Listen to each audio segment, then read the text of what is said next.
Kemudian ini diajukan qadul hajat, orang yang buang hajat wajib menjauhi baik itu ketika kencing maupun fil ma'ir raqidi, di air yang menggenang.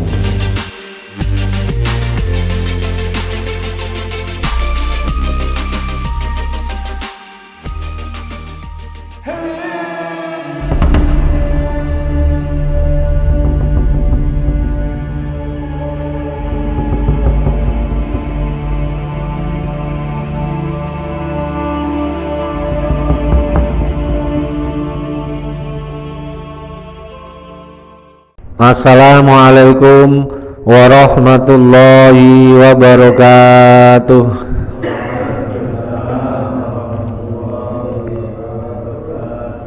Bismillahirrahmanirrahim. Alhamdulillahi rabbil alamin. Wa bihi nasta'inu ala umurid dunya waddin. Wassalatu wassalamu ala sayyidina wa maulana Muhammadin khatamil anbiya'i wal mursalin wa ala alihi wa sahbihi ajmain. Qalu subhanaka la ilma lana illa ma 'allamtana innaka antal alimul hakim. Rabbi shrah li sadri wa yassir li amri wahlul 'uqdatam min lisani yafqahu qawli, amma ba'd. Hadirin jamaah taklim Masjid Al-Ikhlas Perumahan Gria Lebak Wangi 1 Sepatan Timur, Tangerang, Banten, semoga senantiasa dalam perlindungan Allah, senantiasa diberikan rahmat dan karunia Allah. Alhamdulillah kita masih dalam keadaan sehat walafiat, tidak kurang suatu apapun.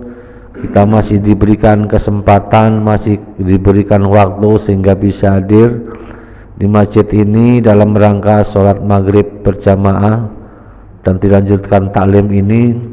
Semoga Allah berkenan melimpahkan nikmat-nikmatnya yang lain kepada kita semua, amin ya rabbal alamin.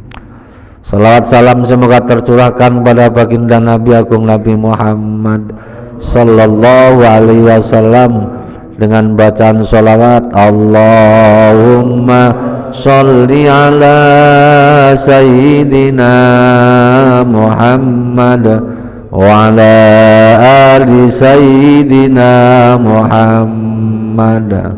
Semoga kelak kita akan mendapatkan syafaatnya, amin ya rabbal alamin. Hadirin jamaah taklim sekalian, mari kita lanjut taklim kali ini dengan kajian ilmu fikih dengan referensi kitab Fathul Qorib. Kita lanjut bab istinja, ini yang pertemuan ketiga pertemuan ketiga. Bismillahirrahmanirrahim. Qalal muallifu rahimahullahu ta'ala wa nafa'ana bihi wa bi ulumihi wa bi barakatihi fid dharaini, amin. Kemarin pembahasan sebelumnya adalah etika orang ketika buang hajat, etika orang ketika membuang hajat. Kemarin yang pertama adalah wajtanibu wujuban qadil hajati istiqbalul kiblati, madhab kiblat, membelakangi kiblat, tapi dengan catatan di tempat terbuka. Di tempat terbuka yang mungkin padang rumput, padang pasir, di sawah, perkebunan yang kita bahas. Sekarang kita lanjut wajtanibu adaban qadil hajati al baula wal ghaita fil ma'ir raqidi. Wajtanibu lan ngedoi menjauhi adaban sebagai adab tata krama. Qadil hajati, sapa sing ngeduwi qadil hajati, wong kang buang hajat, ngeduwi al baula ing nguyah, wal ghaita lan ngising. Nah, memang bahasa kita begitu Pak ya.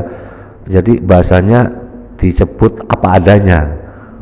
Bahasa kencing ya kencing. Emang bahasa kencing yang lain ada nggak? Pipis gitu ya. Pipis. Kalau bahasa kita nggak ada bahasa pipis, nguyoh.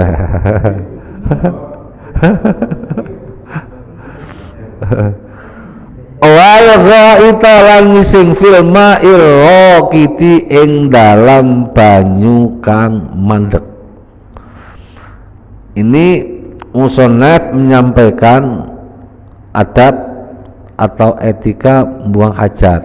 Kenapa ini dibahas? Karena berkaitan dengan orang lain. Berkaitan dengan orang lain. Berkaitannya dengan orang lain, mungkin ya ini musannaf Muhammad siapa? Syekh Muhammad bin Qasim Al-Ghazi. Muhammad bin Qasim Al-Ghazi ini namanya Al-Ghazi. Al-Ghazi ini berarti beliau lahir di Gaza, Palestina Pak ya, yang sekarang jadi konflik ya. Memang ternyata di sana itu Pak, banyak nabi, banyak rasul, banyak ulama-ulama besar. Ini karang kitab Fathul Qorib. Fathul Qorib ini kitab yang terkenal di Indonesia, sering dikaji di pondok pesantren, di sekolah-sekolah madrasah yang madrasah diniyah, sanawiyah yang berbasis agama, banyak dikaji Fathul Qorib.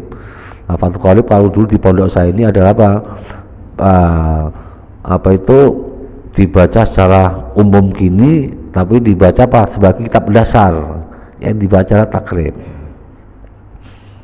Kalau di madrasah sanawiyah yang dibaca pinggirnya Abu Suja gitu ya. Ini mu'alif coba kita mengarang kitab sampai sedetail ini. Dia lahir tahun berapa itu? 1512 Hijriah. 1512 Masehi. Berarti kalau sampai sekarang 1512 Masehi dikurangi 2024. Berapa tahun, Pak? Banyak. Pokoknya 500 tahun lebih. 500 tahun lebih. Mungkin saat itu ya musannaf kemudian ulama fikih pada umumnya belum berpikir orang buang hajat di rumah seperti ini ya, buang hajat di rumah seperti ini. Dulu buang hajatnya apalagi 5 tahun yang lalu ya, ketika saya di Tangerang pertama kali 91 Pak ya, 91 nggak ada orang buang hajat itu di ruang yang aman, nggak ada. Di sawah ya Pak ya, di sawah, kebun, nggak ada. Lah karena apa ini dibahas? Karena apa? Di tempat yang terbuka. Karena apa? Berkaitan dengan orang lain. Kemudian ini diajukan qadil hajat, orang yang buang hajat wajib menjauhi, baik itu ketika kencing maupun fil ma'ir raqidi, di air yang menggenang, tapi menggenang sedikit. Yang dimaksud air yang menggenang ini, di situ air yang menggenang yang masih bisa digunakan, airnya masih bisa difungsikan. Air genangan itu mungkin air empang ya, air belumbang, atau air pokoknya untuk nyimpan air hujan, masih digunakan mungkin untuk minum, untuk masak. Itu yang tidak diperbolehkan. Jadi haram menurut musannaf buang hajat di tempat air yang menggenang. Air yang maksudnya menggenang itu apa? Berhenti tidak mengalir. Amal jari fayukrahu adapun anapun utawi banyu kang mili iku fayukrahu maka den makruhake sapa qadil hajat fil qalili ing dalem banyu kang sithik minhu sangkon hajat dunal kasiri ora banyu kang akeh. Nah kalau air itu tergenang menggenang air berhenti mandek, tapi itu kalau airnya banyak seperti di danau umpamanya, di danau itu pun enggak ada hukum haram tapi apa makruh. Karena apa? Selama itu biarpun itu air menggenang yang tidak mengalir walaupun banyak, tapi itu air masih digunakan untuk keperluan umum. Apalagi keperluan umum itu yang sangat dibutuhkan kebersihannya, umpama kolam renang itu air banyak apa sedikit Pak? Kolam renang banyak apa sedikit? Banyak itu, berapa ratus kula itu, berapa cm itu. Walaupun itu air banyak, karena itu fasilitas umum, hukumnya apa? Haram. Haram. Tapi kalau kebelet pipis di dalam, iya. Gimana? Lagi renang, nggak bisa ditahan pipis. Ya. Makruh, hukumnya makruh. Tapi kalau buang hajat besar itu haram, tidak diperbolehkan, sangat harus dihindari. Lakin tetap ini al-aula kang luwih utama apa ijtinabu ngeduhi sapa qadil hajah hu ing jar wa bahasa iya betul hu ing kasir itu wa bahasalan bakas sapa an-Nawawi Imam Nawawi tahrimau ing oleh ngaramake Imam Nawawi fil qalili jarian aurakitan ing dalem banyu kang sithik jarian halih mili aurakitan utawa mandek. Kalau menurut Imam Nawawi pembakasannya baik itu di air air sedikit baik itu mengalir atau menggenang. Menurut Imam Nawawi hukumnya apa? Harus dijauh, hukumnya apa? Keras, haram, tidak boleh. Nah ini apa tujuannya Pak? Untuk menjaga, karena Pak kalau air sedikit itu masih bisa digunakan, nanti kita berak di situ jadinya airnya apa? Timbul kotoran. Kalau kotoran sudah menumpuk di situ, apa yang terjadi? Berarti apa? Akan merubah rasa baunya, warnanya daripada air itu. Makanya dijauhi.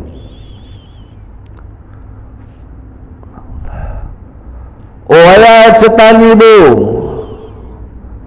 lan ngeduhi sapa qadil hajat aidon lawi alimane. Jadi berikutnya tadi dilarang qadil hajat, buang hajat baik buang hajat di air yang tergenang, tapi yang tergenang sedikit. Kalau tergenangnya ini banyak, istilahnya apa? Dengan istilah tabahur. Tabahur itu luas seperti lautan. Lautan itu seperti kan airnya nggak mengalir, tidak dari atasnya dia tenang. Walaupun itu menggenang, ya karena itu airnya banyak, itu tidak kena hukum makruh. Boleh saja, bebas mau buang hajat situ berapa kali, sebanyak apapun tidak jadi masalah. Tidak ada hukum makruh, tidak ada hukum tahrim. Yang tidak boleh tadi di air yang sedikit yang tidak mengalir, atau air yang sedikit mengalir itu hukumnya makruh. Makruhnya apa? Karena apa? itu sumber air, kita buang kotoran, buang hajat di sumber air. Karena itu sumber air sedikit, akhirnya apa yang terjadi? Jadi kita buang di sebelah sini, yang kena imbasnya sebelah sono. Wah, akhirnya apa yang terjadi? Timbul melaknat, timbul marah, gitu kan? Sialan, ini tadi yang buang sini siapa sih? Gitu ya. Marah, timbul marah. Makanya kata Nabi apa? Ittaqul mala anis salas. Hindari 3 tempat yang menimbulkan laknat, makian dari orang-orang yang membuang hajat. Yang pertama al-barazu fil mawaridi, membuang hajat di aliran air. Itu tadi, itu kata Nabi dalam hadis Nabi, jangan membuang kotoran di aliran air atau sumber air, sumbernya dari sono, alirnya kemana? Ngalor. Akhirnya apa? Orang yang dilor itu akhirnya kena dampaknya. Apalagi itu airnya sedikit, ngalirnya kecil. Kecuali kalau airnya banjir, nah itu nggak jadi masalah. Yang jadi masalah itu airnya kecil, alirannya kecil, kemudian airnya sedikit, tapi air itu masih digunakan oleh masyarakat buat nyuci, bahkan buat mandi, bahkan diambil buat air minum. Saya sendiri juga ngalami tahun masih SD kelas 1-2 itu masih mengkonsumsi air kali, Pak. Air kali diambil buat minum, mandinya di kali, nyucinya di kali, minumnya juga ngambil air dari kali. Umpamanya kali itu airnya juga tidak mengalir, airnya sudah tidak mengalir, menggenang. Kalau air itu sampai digunakan untuk buang hajat, apa yang terjadi? Jadi makian, laknat orang-orang ya alistar pasti kepada orang yang membuang hajat. Makanya dilarang oleh Nabi.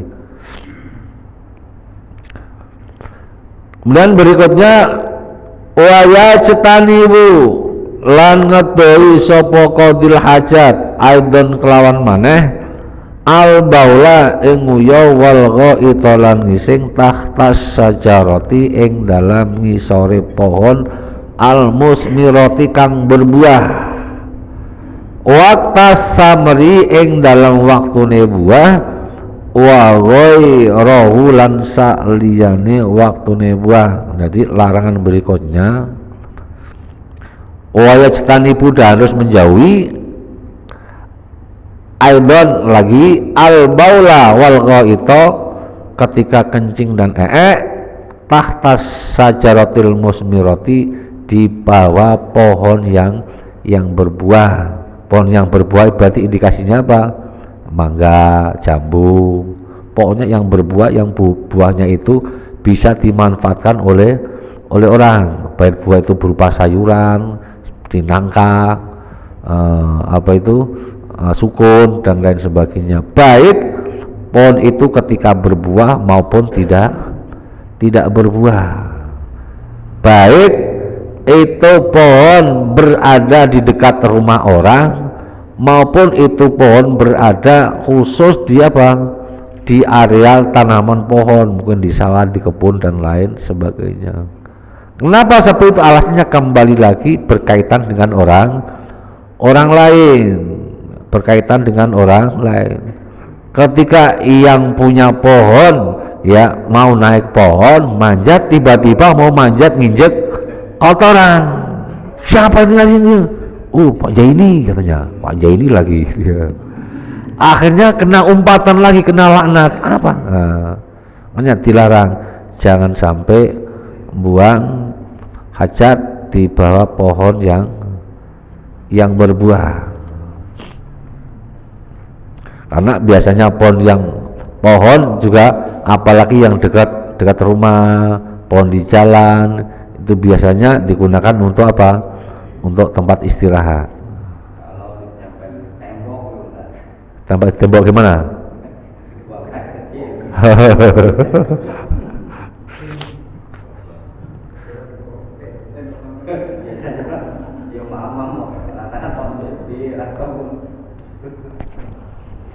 Nah, itu kan nggak ada kaitan kalau di tembok ya. Di tembok itu yang berkaitan dengan tembok, dia apa? Posisinya di mana gitu. Posisinya di mana? Berarti lagi di luar. Lagi di luar. Kalau posisinya seperti itu sama juga apa? Istilahnya apa? Meminimalisir agar itu tidak apa? Tidak kena orang gitu kan. Jadi ada yang mengatakan kalau banyak pipis kondisinya seperti itu dipepetin ke tembok, tujuannya apa? Tidak menyakiti orang, boleh-boleh saja, nggak apa. Itu malah lebih baik daripada apa? Daripada lagi pipis di apa? Di terbuka di jalan, ya lebih baik seperti itu ya, madep ke tembok ya. Jadi orang lain nggak lihat itu ya. Tapi dengan catatan kemarin yang berkaitan dengan menghadap kiblat atau tidak gitu Pak ya. Tapi kalau otomatis kalau menghadap tembok, boleh menghadap kiblat. Tapi kan sama juga membelakang kiblat. Belakang kiblat tidak ada satir. Nah, gitu ya. Belakang kiblat tidak ada satir.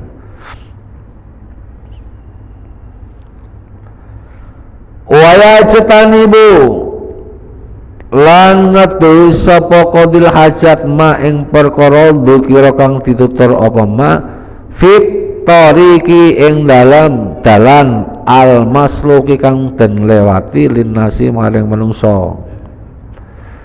Lagi yang harus dijauhi lagi buang hajat di tengah jalan atau di jalan, pokoknya jalan itu yang dilewati manusia pada umumnya, jalan raya, jalan umum. Baik itu ketika ada orang yang lewat, terutama pas ada orang lewat, ada orang lewat pipis lagi, buang hajat itu lagi. Enggak ada orang, ada tidak diperbolehkan, tapi ada orang.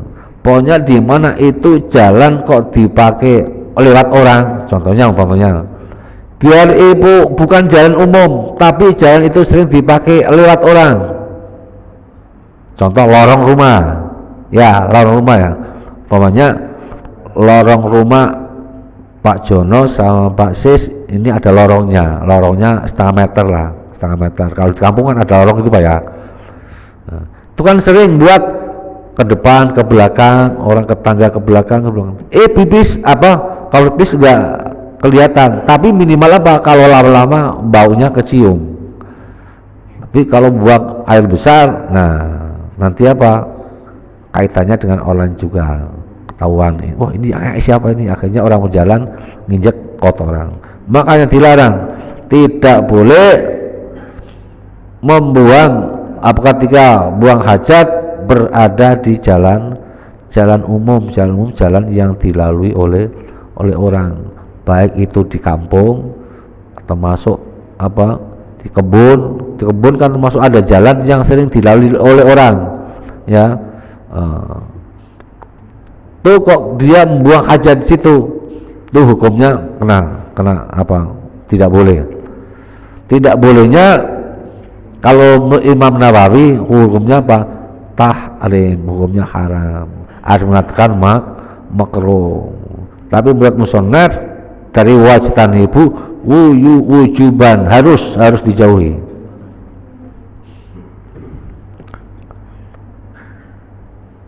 Kemudian wa fi maudhi'id dilli lan ing dalam panggonan berteduh, panggonan ngiyup. Soifan ing dalam waktu kemarau, wa fi maudhi'is syamsi lan ing dalam panggonane panas, maksudnya panggonan panas ini tempat untuk menjemur sesuatu sitaan di waktu hujan. Berarti yang harus dihindari lagi membuang kotoran atau buang hajat di tempat yang untuk berteduh. Tempat untuk berteduh itu mungkin bisa di bawah pohon, mungkin kalau sekarang itu apa Pak namanya, yang tempat yang untuk menunggu halte ya, di halte termasuk tempat nongkrong, di pos ya, walaupun itu nggak ada atapnya, di mana tempat itu kok ada apa, ada sering banyak untuk kumpul anak-anak, untuk kumpul orang-orang, kemudian kita buang hajat situ. Kalau topon nggak buang hajat di situ, nggak buang hajat itu, tapi membuang kotoran di tempat seperti ke situ, maksudnya kita nggak kondusi situ, tapi apa, membuang kotoran situ. Kotoran apa? Baik kotoran anak kita ya, maupun kotoran piaraan kita, itu tidak diperbolehkan. Wa yajtanibu, harus dijauhi. Karena apa? Itu tempat-tempat orang untuk apa?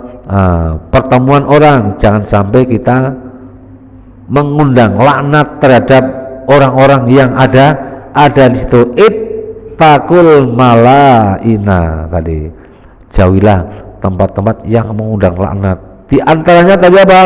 Yang pertama al-barazu fil mawaridi, membuang ketika apa? Buang hajat di aliran air. Yang kedua wa qari'atut tariqi, di tengah jalan, di tengah jalan, baik itu jalan raya, jalan umum, atau jalan yang jarang dilalui orang, baik itu jalan yang hanya dipakai umpamanya seminggu sekali, atau sebulan sekali, atau 2 minggu sekali, tapi itu statusnya sebagai jalan untuk lewat orang. Wadili, dan tempat berteduh. Ini kata Nabi, rawahu Abu Dawud, diceritakan dari yang meriwayatkan Imam Abu Dawud. Baik, soifan kana ausitaan, baik itu di waktu kemarau maupun di waktu hujan. Terutama sini mau di asamsi sitaan, termasuk tempat untuk menjemur, mungkin untuk jemur baju atau untuk jemur barang-barang yang lain. Umpamanya apa, kalau ketika kita di musim kemarau, nyuci baju, habis nyuci baju dijemur di rumah, kemudian ketika di waktu hujan, karena ini mataharinya jarang keluar, pas lagi nunggu momen panas, biasanya orang kalau jemur di area sana, di area sana sering dipakai untuk jemur, mungkin jemur baju atau jemur apa, jemur kerupuk atau jemur barang-barang yang lain. Kemudian tempat yang digunakan untuk menjemur sesuatu itu, kita buang kotoran di situ, baik buang kotoran secara langsung, kita nongkrong di situ, atau membuang kotoran dari rumah dilempar, ditaruh di situ. Itu sama juga kita mengundang laknat. Kalau kita mengundang laknat, ya berarti apa? Doa orang itu jelek kepada kita. Siapa tahu doa orang itu apa? Diijabah oleh Allah. Jadi ibaratnya kalau orang Jawa dulu bilang, jadi orang kalau lagi menemukan hal seperti itu yang tidak diinginkan, apa yang keluar? Keluar dari mulutnya apa aja keluar? Kakek ada orang. Bahasa kakek itu sudah biasa. Kalau bahasa Hitam diancuk ya. Bahasa Pasis ada nggak gitu? Diancuk tenan nih.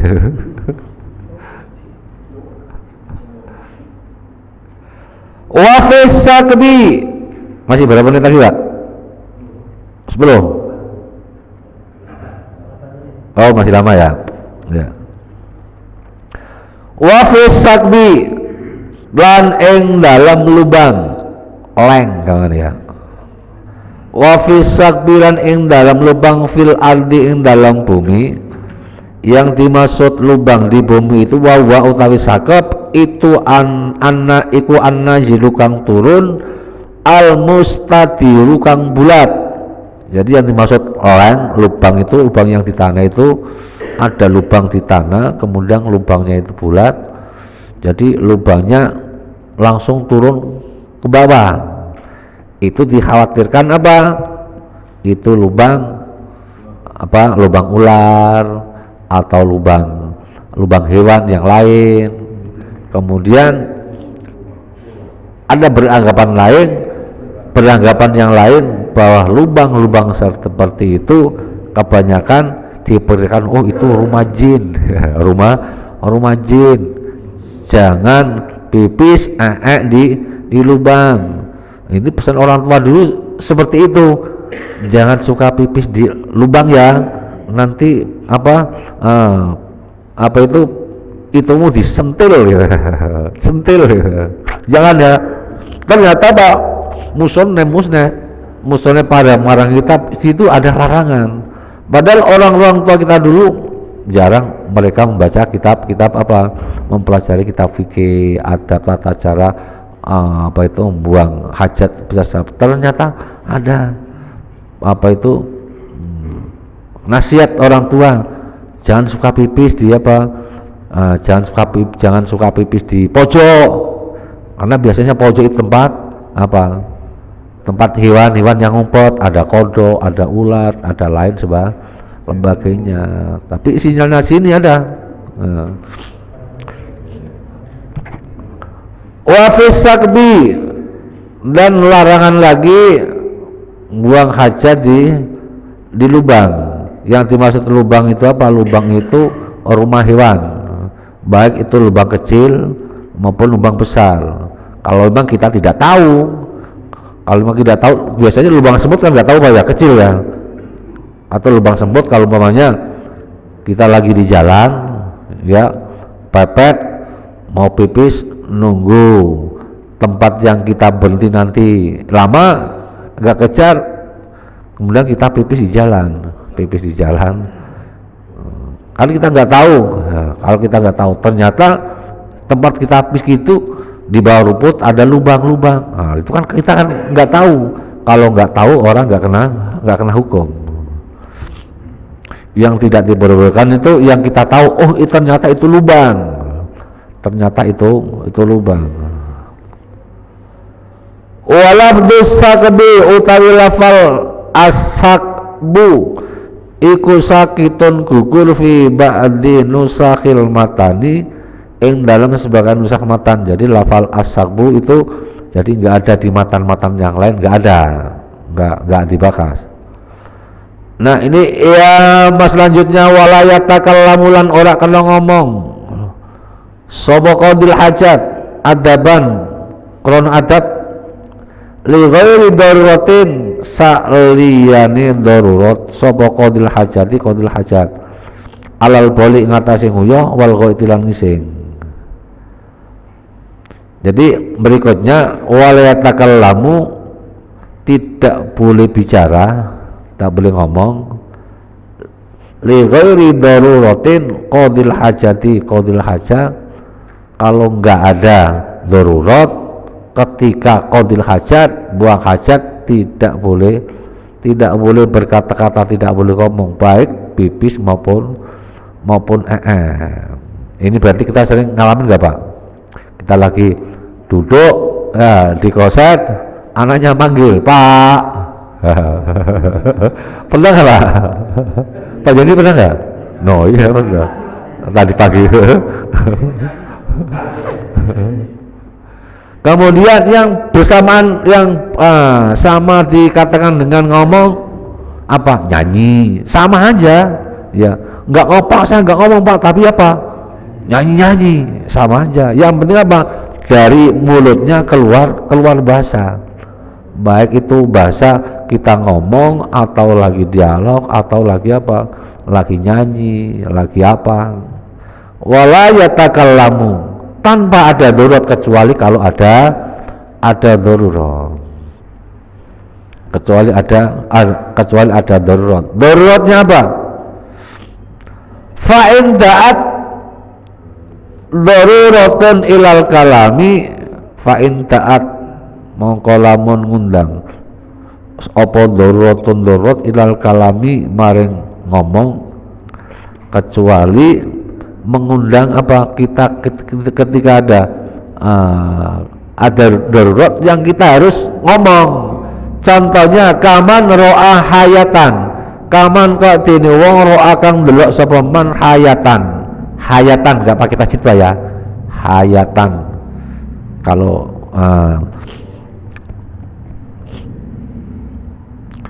hayatan ing ula tak sedukan nejo nyakiti apa haya insanan ing menungso, lam yukroh maka ora den makruhake apa al kalam khina endin nalikan iku. Jadi contoh ketika kita lagi buang hajat, kita harus ngomong ada buang hajat, ada ular, ada bahaya yang mengancam, ada bahaya yang mengancam, itu baru diperbolehkan ngomong. Apalagi kalau lagi buang hajat, orang sholat, kalau lagi ada hajat pun bisa bergerak sebesar apapun.